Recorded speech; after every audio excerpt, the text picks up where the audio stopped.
Hello friends, welcome to Riya's Kitchen Vibes. ഇന്ന് ഞാനിവിടെ തയ്യാറാക്കാൻ പോകുന്നത് ചിക്കൻ കൊണ്ടുള്ള ഒരു അടിപൊളി ഡിഷാണ്.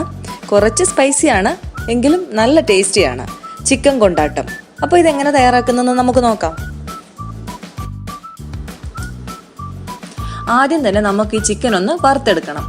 അപ്പോൾ അതിനുവേണ്ടി നമുക്ക് ഈ ചിക്കൻ മാരിനേറ്റ് ചെയ്യാൻ തുടങ്ങാം. ഞാനിവിടെ 1/2 കിലോ ചിക്കനാണ് എടുത്ത് വെച്ചിരിക്കുന്നത്. ഇത് ബോണുള്ള പീസാണ് എടുത്തേക്കുന്നത്. നിങ്ങൾക്ക് വേണേൽ ബോൺലെസ്സും എടുക്കാം. പക്ഷേ എല്ലുള്ള കഷ്ണങ്ങൾക്കാണ് കൂടുതൽ രുചിയെന്ന് തോന്നിയിട്ടുണ്ട്. പിന്നെ അതുപോലെ ഇതിലേക്ക് വേണ്ടത് നാരങ്ങാ നീര്, ഇഞ്ചി വെളുത്തുള്ളി പേസ്റ്റ്, കാശ്മീരി മുളക് പൊടി, മഞ്ഞൾപ്പൊടി, മൈദ, കോൺഫ്ലോർ, മുട്ട, ഉപ്പ് ഇവയാണ്. അപ്പോൾ നമുക്ക് മാരിനേറ്റ് ചെയ്യാൻ തുടങ്ങാം. ഒരു വലിയ ബൗളിലേക്ക് ഈ ചിക്കൻ്റെ കഷ്ണങ്ങൾ നമുക്ക് മാറ്റാം. ഇനി ഇതിലേക്ക് 1 ടേബിൾ സ്പൂണ് ഇഞ്ചി വെളുത്തുള്ളി പേസ്റ്റ് കൂടി ചേർത്ത് കൊടുക്കണം.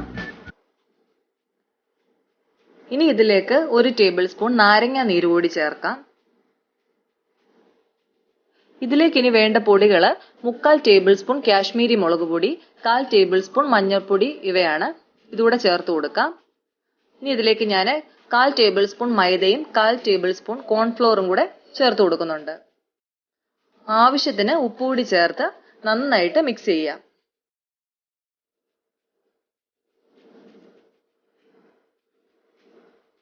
ഇനി ഇതിലേക്ക് 1 മുട്ട കൂടി ഞാൻ പൊട്ടിച്ചൊഴിക്കുന്നുണ്ട്.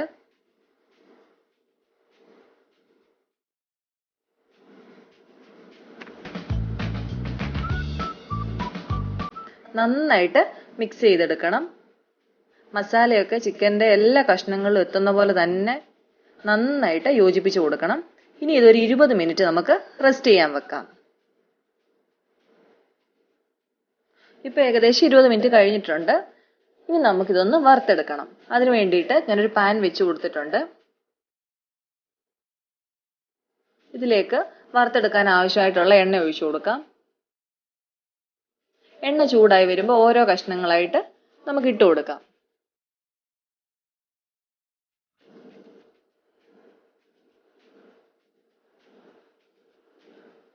ഞാനിത് ലോ ഫ്ലെയിമിലാണ് കുക്ക് ചെയ്തത്, കാരണം ഇതൊന്ന് വെന്ത് കിട്ടണമല്ലോ.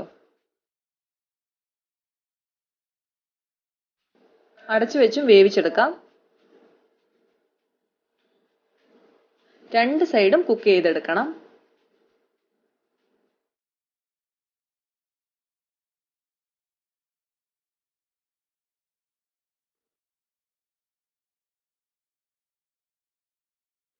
ഇനി നമുക്കിത് ഓരോ കഷ്ണങ്ങളായിട്ട് എണ്ണയിൽ നിന്ന് കോരി മാറ്റാം.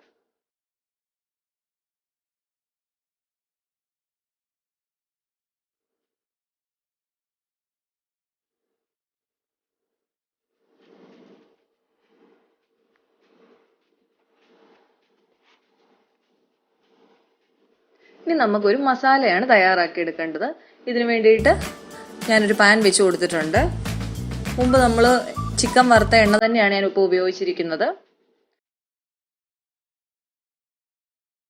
ഈ എണ്ണയിലേക്ക് കുറച്ച് കറിവേപ്പില ഇട്ട് കൊടുത്തിട്ടുണ്ട്. ഇത് നമ്മൾ ഗാർണിഷ് ചെയ്യാൻ വേണ്ടിയിട്ടാണ്. ഇത് ഞാനിങ്ങനെ വറുത്ത് മാറ്റുകയാണ്.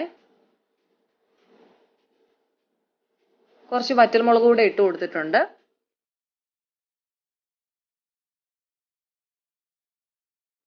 ഇത് ഇപ്പോൾ മൂത്ത് വന്നിട്ടുണ്ട്. ഇത് എണ്ണയിൽ നിന്ന് മാറ്റി വെക്കാം. ഇത് ഏറ്റവും അവസാനം നമുക്ക് ഗാർണിഷ് ചെയ്യാൻ വേണ്ടി ഉപയോഗിക്കാനാണ്.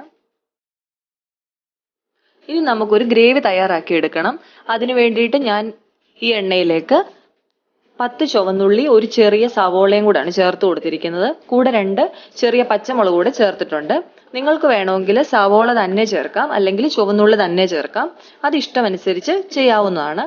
ഇതിലേക്ക് ഞാൻ കുറച്ച് കറിവേപ്പിലയും കൂടെ ചേർത്ത് കൊടുക്കുന്നുണ്ട്. ഇനി ഇത് നന്നായിട്ട് വഴറ്റിയെടുക്കണം.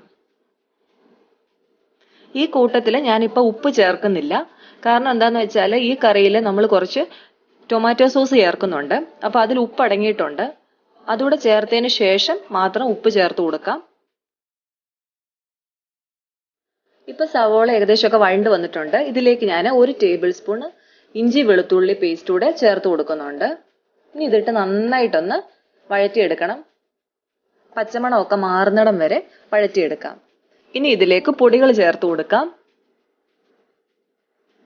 1/4 ടീസ്പൂൺ മഞ്ഞൾപ്പൊടി, 1/4 ടീസ്പൂൺ കാശ്മീരി മുളക് പൊടി, 1/2 ടീസ്പൂൺ മല്ലിപ്പൊടി, 1/4 ടീസ്പൂൺ ഗരം മസാല. ഇത്രയുമാണ് ചേർത്ത് കൊടുത്തിരിക്കുന്നത്. ഇനി ഇതിന്റെ പച്ചമണം മാറി വരുന്നിടം വരെ നന്നായിട്ട് വഴറ്റിയെടുക്കാം. ഇനി ഇതിലേക്ക് 1 ടീസ്പൂൺ ചില്ലി ഫ്ലേക്സ് കൂടെ ചേർത്ത് കൊടുക്കുവാണ്. നിങ്ങളുടെ ടേസ്റ്റിനനുസരിച്ച് കൂടുതൽ കൂട്ടണേൽ കൂട്ടാം, പക്ഷെ ഇവിടെ കുട്ടികൾ ഉള്ളതുകൊണ്ടാണ് ഞാൻ കുറച്ചിരിക്കുന്നത് എരിവ്. ഇനി ഇതിലേക്ക് ഞാൻ 2 ടീസ്പൂണ് ടൊമാറ്റോ സോസും കൂടെ ചേർത്ത് കൊടുക്കുന്നുണ്ട്.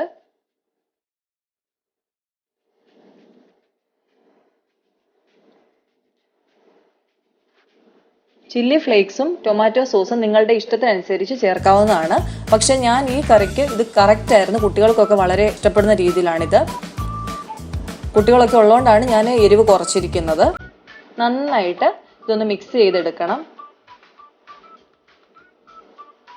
ഇപ്പം എല്ലാം കൂടെ വഴണ്ട് നല്ല പരുവായിട്ട് വന്നിട്ടുണ്ട്. ഇനി ഞാൻ ഇതിലേക്ക് കുറച്ച് ചൂടുവെള്ളമാണ് ഒഴിച്ചു കൊടുക്കാൻ പോകുന്നത്. അധികം വെള്ളമൊന്നും ഒഴിക്കേണ്ട. ഒരു 1/4 കപ്പിനും 1/2 കപ്പിനും ഇടയ്ക്ക് നിൽക്കുന്ന പോലെ വെള്ളം ഒഴിച്ചു കൊടുത്താൽ മതി. ഇനി ഇതിലേക്ക് ആവശ്യത്തിനുള്ള ഉപ്പ് കൂടി ചേർത്ത് കൊടുക്കാം. ഗ്രേവി നന്നായിട്ട് തിളച്ച് വരുന്നുണ്ട്. ഇനി ഇതിലേക്ക് ചിക്കൻ്റെ കഷ്ണങ്ങൾ ഇട്ട് കൊടുക്കാം. ഇതൊരു ഗ്രേവി ഉള്ള കറിയല്ല. വറുക്കുന്ന സമയത്ത് തന്നെ ഈ ചിക്കൻ കുക്കായിട്ടുണ്ട്. അതുകൊണ്ട് അത്യാവശ്യത്തിലൊക്കെ ഇത് പിടിച്ചിരിക്കുന്ന പോലുള്ള പരുവത്തിലാണ് നമ്മളിത് ആക്കിയെടുക്കേണ്ടത്. ഇനി ഇതിൻ്റെ മുകളിലേക്ക് കുറച്ച് കറിവേപ്പിലൊക്കെ ഇട്ട് കൊടുക്കാം. ഇപ്പം ഗ്രേവിയൊക്കെ വലിഞ്ഞ് നമ്മളുടെ കറി നന്നായിട്ട് ആയി വരുന്നുണ്ട്. മസാല എല്ലാം തന്നെ ആ കഷ്ണങ്ങളിലൊക്കെ നന്നായിട്ട് പിടിച്ചിരിപ്പുണ്ട്. അങ്ങനെ ചിക്കൻ കൊണ്ടാട്ടം റെഡി ആയിട്ടുണ്ട്. ഇതെല്ലാവർക്കും ഇഷ്ടപ്പെടുന്ന ഒരു ഡിഷാണ്. നമ്മൾ സാധാരണ ചിക്കൻ കറി ഉണ്ടാക്കും, അല്ലെങ്കിൽ ചില്ലി ചിക്കൻ ഉണ്ടാക്കും, ചിക്കൻ ഫ്രൈ ഉണ്ടാക്കും. അപ്പോൾ ഒരു വെറൈറ്റി ആയിട്ട് വേറൊരു ടേസ്റ്റിൽ ഒരു അടിപൊളി ചിക്കൻ ഡിഷ്. കുട്ടികൾക്കൊക്കെ ആണെങ്കിൽ നന്നായിട്ട് ഇഷ്ടപ്പെടും. അവർക്ക് കുറച്ച് എരിവ് കുറച്ച് കൊടുക്കണമെന്ന് മാത്രമേ ഉള്ളൂ. ഈ രീതിയിലുള്ളതാണെങ്കിൽ കറക്റ്റാണ്, കുട്ടികൾ കഴിക്കും. എരിവ് കൂടുതലില്ല. അപ്പോൾ ഇതെല്ലാവരും ട്രൈ ചെയ്ത് നോക്കുക. എല്ലാവർക്കും ഇഷ്ടപ്പെടും. അപ്പോൾ ഇന്നത്തെ റെസിപ്പി എല്ലാവർക്കും ഇഷ്ടമായെന്ന് വിചാരിക്കുന്നു. ഇഷ്ടമായെങ്കിൽ ലൈക്ക് ചെയ്യുക, കമൻറ്റ് ചെയ്യുക, ഷെയർ ചെയ്യുക. പിന്നെ നമ്മളുടെ ചാനൽ ആരെങ്കിലും സബ്സ്ക്രൈബ് ചെയ്തിട്ടില്ലെങ്കിൽ പ്ലീസ് സബ്സ്ക്രൈബ്. ഇനി ഒരു അടിപൊളി ഡിഷുമായിട്ട് നമുക്ക് കാണാം. Thanks for watching.